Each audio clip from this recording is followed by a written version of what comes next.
Bus పెట్టేస్తే bus height తమ్ముడు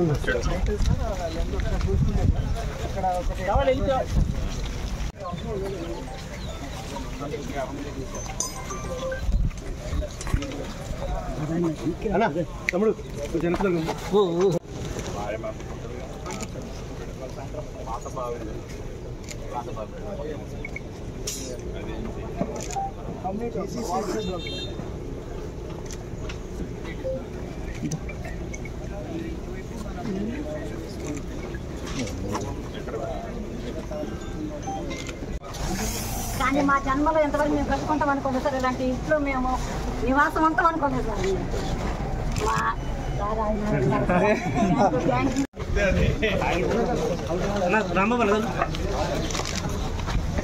స్పీడ్గా చేయండి రా చిన్న.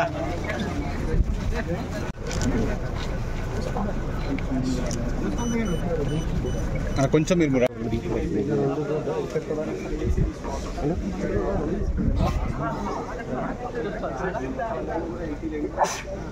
అలా చేసేది కూడా టెంపరవరీ చేయకు, పర్మనెంట్ ఏదో టెంపరవరీ చేసి మనం వదిలేసిపోతే మన విలేజర్స్ ఇబ్బంది. ఈ రోజు ఆ రోజు సాయంత్రం 5 గంటల 5:05 వరకు మనం వాళ్ళు సప్లై చేసి పర్మనెంట్ సప్లై చేసి అదేవిధంగా మీటింగ్ టైంలో కూడా సార్ ఆ ప్రోగ్రామ్ కూడా అందరు ఆఫీసర్స్ అందరికీ హృదయపూర్వక నమస్కారం. ఈ నెల 21వ తారీఖు నాడు గౌరవ రాష్ట్ర ముఖ్యమంత్రి గారు రేవంత్ రెడ్డి గారు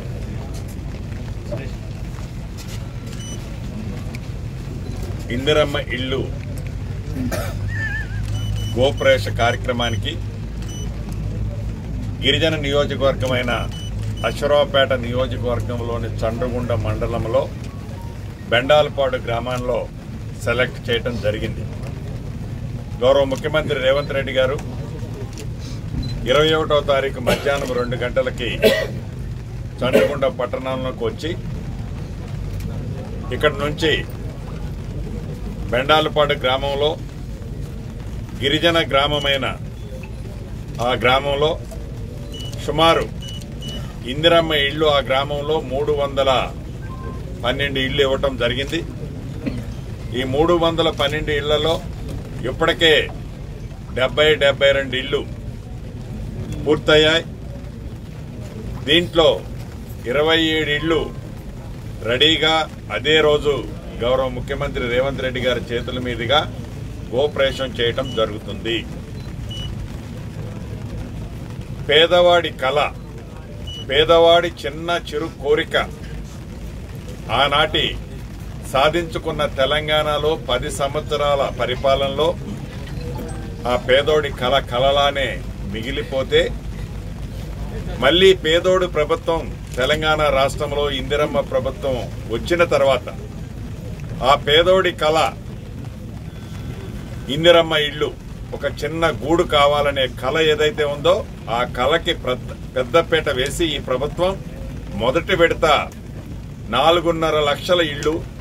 ఈ 4.5 లక్షల ఇళ్ళు అంటే ప్రతి ఇంటికి 5 లక్షల రూపాయల చొప్పున 22.5 వేల కోట్ల రూపాయలు 22,500 కోట్ల రూపాయలతో మొదట విడత ఈ కార్యక్రమానికి శ్రీకారం చుట్టి ఇప్పటికే రాష్ట్ర వ్యాప్తంగా సుమారు 2,50,000 ఇళ్లు పైగా వివిధ దశల్లో ఉన్నాయి.